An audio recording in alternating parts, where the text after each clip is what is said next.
Welcome back, community, and thanks for joining me in today's episode of a Chef Stoic Kitchen Vlog. See how I prepare menu items for meal service to our delightful customers of the daily lunch buffet. Efficiency, discipline, and fresh ingredients. It's all in a day's work. Let's begin. We begin with the foundation. Our signature yeast rolls, brushed with melted butter and served steaming hot. For the sides, delicate lima beans, slow-simmered with smoked turkey for depth, finished with a crisp pimento garnish. Next, garden-fresh carrots glazed to a high shine. Paired with herb-roasted red potatoes, tossed with sautéed bell peppers and onions. The centerpiece, our beef brisket. Slow-roasted until tender, sliced thin, and served in its own natural juices. Ladle on the savory brown gravy. A complete meal, prepared with discipline. For our community, and our delightful customers. In the heat of a commercial kitchen, Stoicism isn't just a philosophy, it's a survival tool. Stoic principles for service. Dichotomy of control. You cannot control a difficult customer or a sudden equipment failure. You can control your reaction, your technique, and the quality of the plate you send out. Service as virtue. To a Stoic, performing one's duty excellently is the highest good. Serving a delightful customer isn't just a job, it's an opportunity to practice the virtue of hospitality. As we plate this first meal, remember, presentation is the silent invitation, but nutrition is the contract. This menu provides a high-efficiency balance of complex carbs from our red potatoes and lean protein from the slow-roasted brisket to fuel the afternoon's work. Here's a bit of Stoic kitchen trivia. Did you know that beta-carotene found in our glazed carrots is best absorbed when paired with a healthy fat like the butter on our yeast rolls? How many milligrams of vitamin A do you think are in one serving of these carrots? Drop your guess in the comments.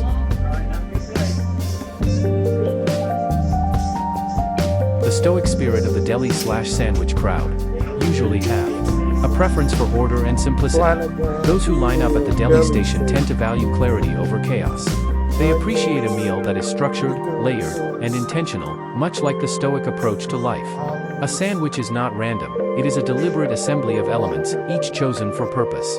These guests mirror that mindset. They seek nourishment without complication, flavor without theatrics, and satisfaction without excess. A sandwich is customizable, adjustable, and personal. It allows the eater to exercise agency, another Stoic virtue. Those who prefer the deli station often gravitate toward this sense of control. They can choose their bread, their protein, their toppings, their heat level. It's a small but meaningful expression of autonomy in a world full of variables. First up on the southern stroll, these charbroiled pork chops. Right beside the smothered pork tenderloin, then come the buttered yeast rolls, ready to sop, scoop, or simply melt their way into your good graces. The rice pilaf. Next, the collard green slow-cooked, seasoned with love. And finally, the butternut squash brightens the whole spread, reminding you that every southern plate needs a touch of joy. Step inside, take a seat, Chef Stoic Kitchen is open. Italian cuisine is a diverse Mediterranean cooking style renowned for its simplicity, relying on a few high-quality, fresh ingredients rather than complex preparation. Before we bread, fry, and bake our way to chicken parmesan glory, we pause at the doorway of tradition, where patience is a virtue, flavor is a philosophy, and every dish begins with intention. From the calm of Chef Stoic Kitchen, we step inside, not into chaos, but into choreography. Here, chicken parmesan isn't just cooked, it's composed. Chicken breast, panko breadcrumbs, fresh mozzarella, provolone cheese, Parmesan cheese, herbs and spices. The breading is deliberate. The sauce, a study in restraint. The cheese, a final flourish, not for indulgence, but for balance.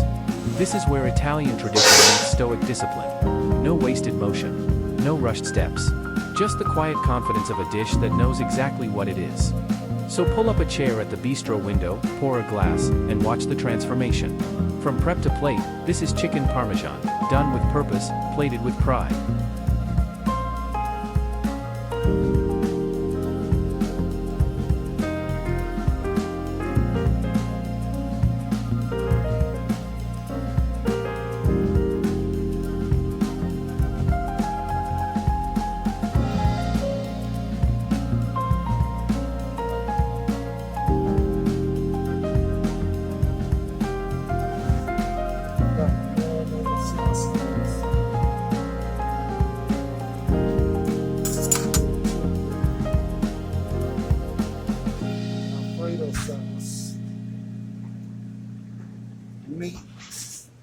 marinara, a bolognese. We got the pasta thing going on if you're interested in Italian food. So, Italian sausages, shrimp. We got meat sauce or bolognese. Yes. Then we have the chicken. Over here we have the toppings, vegetable toppings, a little Alfredo sauce, cheese tortellinis. So all of that stuff comes in one. I can get it in this bowl right here. I'll take the pasta. Okay. Then I got my salad.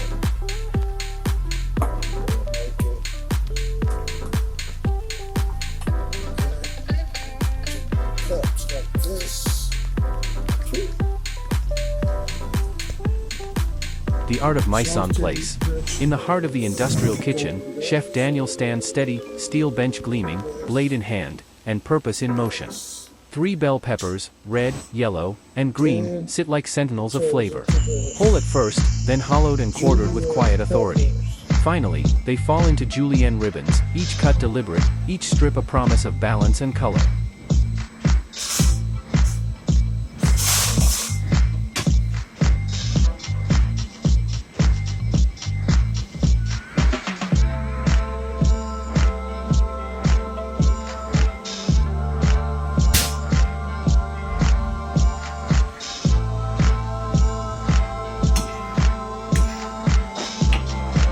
The prepared mind. Silver steel is cold. Quiet focus in the heat. One perfect service, the constant chef. Chaos at the door. Calm hands move across the board.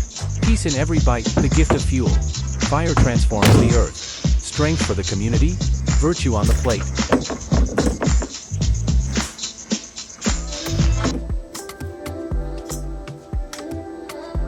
Beside them, the button mushrooms await their turn. Whole and earthy, they're trimmed, halved, and sliced with the same measured grace. No waste. No rush. Just the rhythm of readiness. This is mise en place, not just prep, but philosophy. A Stoic ritual of transformation. From raw to refined, chaos to order, each motion reflects discipline, respect, and the quiet power of preparation.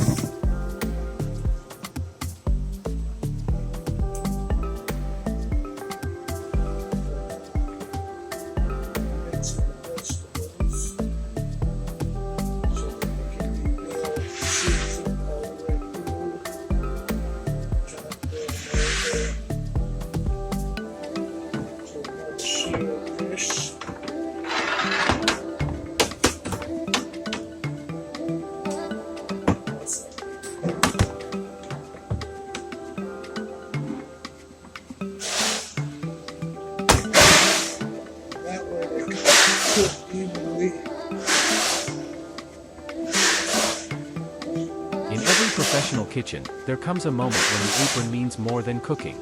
Here, in the hum of the industrial workspace, Chef Daniel steps into one of the oldest traditions in culinary history, the kitchen brigade. As sous chef, the duties stretch far beyond the cutting board. It's receiving the day's delivery, checking every box, every label, every temperature. It's storing ingredients with precision so the team can trust that what they need will be where it should be. It's safeguarding the flow of the kitchen before a single pan hits the flame. In the brigade system, the sous chef is the anchor, the one who ensures readiness, order, and discipline. Not through authority alone, but through example. Through steadiness. Through presence. And this is where the Stoic principles come alive. Control what you can, the quality of the ingredients, the organization of the walk-in, the readiness of the line. Release what you cannot, the timing of the truck, the weather, the noise of the day. In this moment, receiving and storing supplies isn't a chore, it's a practice. A ritual of preparation. A reminder that excellence begins long before the cooking starts. This is the quiet leadership of the kitchen. This is the sous chef's duty. This is the Stoic way, order, clarity, and calm in the heart of the heat.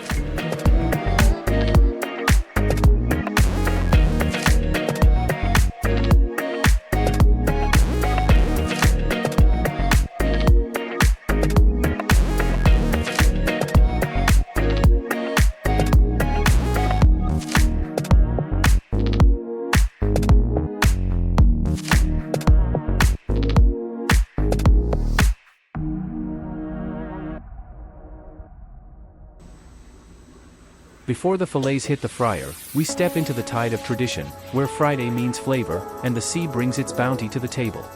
Let's get these fillets prepped. Fish Friday waits for no one.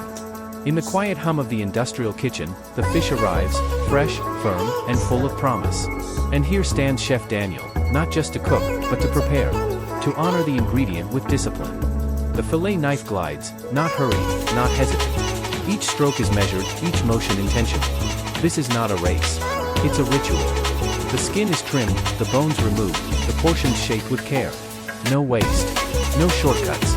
Just the steady hand of a chef who knows that excellence begins long before the heat. This is the Stoic way. Control the blade, respect the fish, and prepare with purpose. Because in this kitchen, every fillet is a reflection of the chef's character.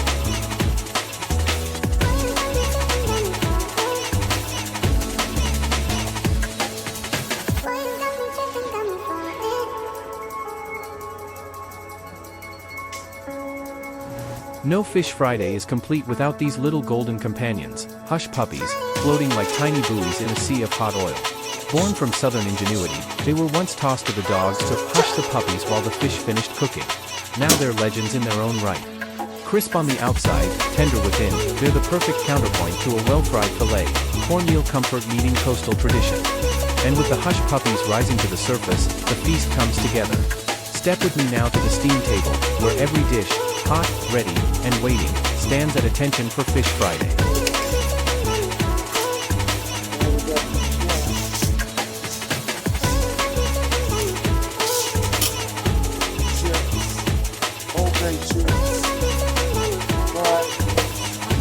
A dish like stuffed sway with remoulade is more than a recipe, it's a practice.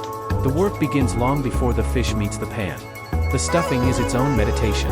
Vegetables diced with uniform precision, aromatics coaxed into releasing their fragrance, herbs chopped fine enough to disappear but powerful enough to guide the flavor. Nothing rushed. I'm spending time cutting or peeling my red potatoes for my mashed potatoes tomorrow. That's my waste. Looking at my menu for next week. Tomorrow I'm gonna make herb roasted chicken with some rice melody and some garlicky broccoli stuff. So try to figure that out.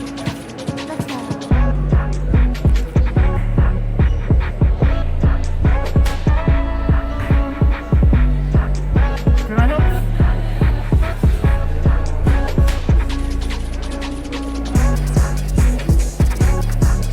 This is onion soup gravy. This is herb roasted rice. Vegetables, garlicky broccoli,